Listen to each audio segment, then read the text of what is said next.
ಈಗ ಮತ್ತೊಂದು ಭಕ್ತಿಗೀತೆ ಹಾಡ್ಲಿಕ್ಕೆ ಬರ್ತಿದ್ದಾರೆ ಸಂಧ್ಯಾ. ಹಾಯ್ ಸಂಧ್ಯಾ, ನಿನ್ನ ಕಿರುಪರಿಚಯನ ನಮ್ಮ ಜಡ್ಜಸ್ಗೆ ತಿಳಿಸ್ಕೊಟ್ಬಿಟ್ಟು ಇನ್ನು ಹಾಡನ್ನು ಶುರು ಮಾಡು. All the best. Hi Sandhya. Hi. ಏನು ಓದ್ತಿದ್ಯಾ? ನಾನು 8th ಸ್ಟ್ಯಾಂಡರ್ಡ್ ಓದ್ತಿದ್ದೀನಿ. ಯಾವ ಸ್ಕೂಲು? ಗಂಗಾಧರೇಶ್ವರ. ನಿಮ್ಮ ತಂದೆ ಏನು ಮಾಡ್ತಾ ಇದ್ದಾರೆ? ನಮ್ಮ ತಂದೆ ಕೂಲಿ ಕೆಲಸ ಮಾಡ್ತಿದ್ದಾರೆ. ತಾಯಿ? ತಾಯಿನೂ ಅಷ್ಟೇ. ಯಾವ ಹಾಡು ಹಾಡಬೇಕು ಅಂತ? ನಾನು ಮಂಜುನಾಥಂದು ನ್ಯಾಯನೀತಿ. ಅದು ಭಯ ಪಡಬೇಡ, ನಾನು ನಿಮ್ಮೆಲ್ಲ ಫ್ರೆಂಡನ್ನು ತಿಳ್ಕೊ. ಓಕೆ, ನಾನು ಫ್ರೆಂಡ್ಸ್ ಮುಂದೆ ಎಷ್ಟು ಚೆನ್ನಾಗಿ ಹಾಡ್ತೀನಿ, ನಮ್ಮ ಮುಂದೆನೇ ಅಷ್ಟು ಚೆನ್ನಾಗಿ ಹಾಡಬೇಕು. All the best. ಥ್ಯಾಂಕ್ಸ್. ನ್ಯಾಯ ನೀತಿ ಮೂರ್ತಿ ವೇದ್ಯ ಸತ್ಯ ದೈವವೇ ಮಹಾಮಹಿಮೆ ಮಂಜುನಾಥ ನಮೋ ಎನ್ನುವೆ. ನ್ಯಾಯ ನೀತಿ ಮೂರ್ತಿ ವೇದ್ಯ ಸತ್ಯ ದೈವವೇ ಮಹಾಮಹಿಮೆ ಮಂಜುನಾಥ ನಮೋ ಎನ್ನುವೆ. ಗೀತೆ ಹೇಗಿತ್ತು? ನಾವು ಬಿಗಿನಿಂಗಿಂದ ಎಲ್ರಿಗೂ ಹೇಳ್ತಿದ್ದೀವಿ, ಈ ಒಂದು ಕಾರ್ಯಕ್ರಮವನ್ನು ಇಡೀ ವಿಶ್ವ ನೋಡುತ್ತೆ. ಅಲ್ಲಿ ನಮ್ಮ ಕನ್ನಡಿಗರು ನಮ್ಮ ಎಲ್ಲ ಚಾನೆಲ್ಗಳನ್ನು ನೋಡ್ತಾರೆ. ಅವರು ಏನೋ ಹಾಡಬೇಕು ಅಂಥೇಳಿ ಬರೋದಲ್ಲ, ಇದೇನು ಸ್ಕೂಲ್ ಡೇ ಪ್ರೋಗ್ರಾಮ್ ಅಲ್ಲ ಇದು. ಬೇರೆ ಬೇರೆ ಚಾನೆಲ್ಗಳಲ್ಲಿ ನೋಡಿದ್ದೀರಿ, ಅಲ್ಲೆಲ್ಲ ಎಷ್ಟು ಚೆನ್ನಾಗಿ ಮಕ್ಕಳು 5-6 ವರ್ಷದ ಮಗು ಒಂದು ಹಿಂದಿ ಯಾವುದೋ ಕಾರ್ಯಕ್ರಮದಲ್ಲಿ ಹಾಡೋದನ್ನು ಕೇಳಿ ನನ್ನ ಕಣ್ಣಲ್ಲಿ ದಳದಳ ಅಂತ ನೀರು ಬಂದಿದ್ದು ಇದು ಸತ್ಯ. ಅಷ್ಟು ಚೆನ್ನಾಗಿ ಆ ಮಗು ಹಾಡಿದ್ದು ನನ್ನ ನೆನಪಿದೆ. ದಯಮಾಡಿ ಈ ನಿಮಗೆ ಹೇಳ್ತಾ ಇರೋದು ನಾನು ಎಲ್ರಿಗೂ ಸೇರಿಸಿ ಹೇಳ್ದಂಗೆ, ಅದು ಮುಂದೆ ಯಾರೇ ಈ ವೇದಿಕೆಗೆ ಬರೋರು ಭಾಳ ಅಭ್ಯಾಸ ಮಾಡಿ ಚೆನ್ನಾಗಿ ಇಲ್ಲಿ ಬಂದರೆ ನಾನು ಇಡೀ ವಿಶ್ವ ನನ್ನನ್ನು ನೋಡುತ್ತೆ ಅನ್ನೋದನ್ನು ತಲೆಯಲ್ಲಿ ಇಟ್ಕೊಂಡು ಬರಬೇಕು ಅಂತ ಹೇಳ್ತಾ, ನೀವು ತುಂಬ ಅಭ್ಯಾಸ ಮಾಡಬೇಕು. ತುಂಬ ಬಾಲಿಶವಾಗಿದೆ ನಿಮ್ಮ ಹಾಡು.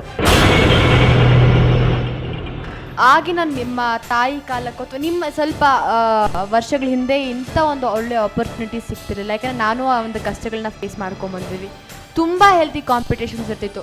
ನಾನು ಚೆನ್ನಾಗಿ ಮಾಡಬೇಕು ಅಂತ ಒಂದು ಸ್ವಾರ್ಥ ನಮ್ಮಲ್ಲಿರಬೇಕು. ಕಾನ್ಸಂಟ್ರೇಟ್ ಮಾಡೋ ಯಾವುದೇ ಒಂದು ಕೆಲಸದಲ್ಲಾದರೂ ಮಾಡಿ ಡೆಡಿಕೇಶನ್, ಕಾನ್ಸಂಟ್ರೇಷನ್ ತುಂಬ ಇಂಪಾರ್ಟೆಂಟ್ ಒಂದು ಸಾಧನೆ ಮಾಡೋಕ್ಕೆ. All the best. ಥ್ಯಾಂಕ್ಸ್.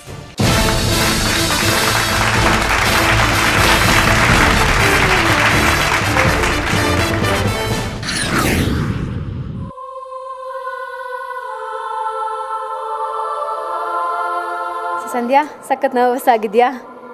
ಹೇಗೆ ಅನ್ನಿಸ್ತು? ಚೆನ್ನಾಗಿ ಪ್ರಾಕ್ಟೀಸ್ ಮಾಡಿರಬೇಕಾಯ್ತು.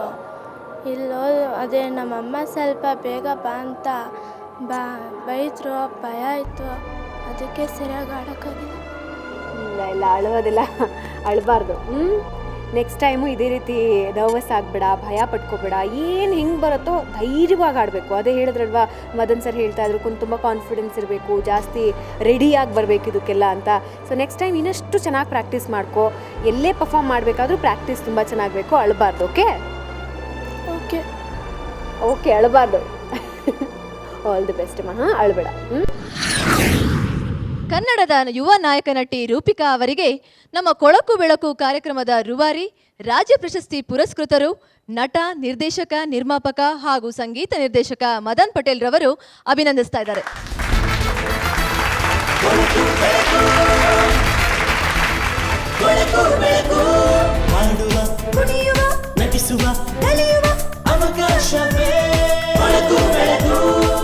ಈ ದಿನ ಕೊಳಕು ಬೆಳಕು ಕೊಳಗೇರಿ ನಿವಾಸಿಗಳ ಪ್ರತಿಭಾಶೋಧನಾ ಕಾರ್ಯಕ್ರಮಕ್ಕೆ ಬಂದು ಎಲ್ಲ ಸ್ಪರ್ಧಿಗಳಿಗೆ ತಮ್ಮ ಪ್ರೋತ್ಸಾಹಕ ನುಡಿಯನ್ನು ನುಡಿದಂಥ ಕನ್ನಡದ ಯುವ ನಾಯಕ ನಟಿ, ಪಂಚಭಾಷಾ ತಾರೆಯಾಗಿ ಅವರು ಮಿಂಚಲಿ ಅಂತ ನಾನು ಹಾರೈಸ್ತಾ ಅವರಿಗೆ ನಮ್ಮೆಲ್ಲರ ಪರವಾಗಿ ಧನ್ಯವಾದಗಳನ್ನು ಅರ್ಪಿಸ್ತೇನೆ.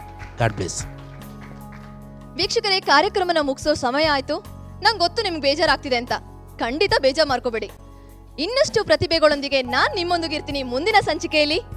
ನಮ್ಮ ಈ ಕೊಳಕು ಬೆಳಕು ವೇದಿಕೆಯಲ್ಲಿ ಕೊಳಗೇರಿ ಪ್ರತಿಭೆಗಳಿಗೆ ಕೊನೆನೇ ಇಲ್ಲ, ಅಂತ್ಯನೇ ಇಲ್ಲ. ನಮ್ಮ ಈ ಕೊಳಕು ಬೆಳಕು ಕಾರ್ಯಕ್ರಮ ನೋಡಿ ನಿಮ್ಗಾಗೋ ಖುಷಿಗೆ ಕೊನೆನೇ ಇಲ್ಲ. ಸೈನಿಂಗ್ ಆಫ್ ಫ್ರಮ್ ಕೊಳಕು ಬೆಳಕು.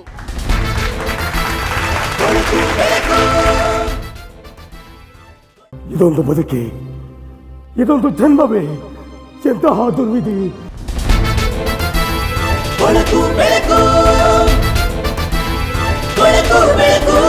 ಹಾಡುವ, ಕುಣಿಯುವ, ನಟಿಸುವ, ಕಲಿಯುವ ಅವಕಾಶವೇ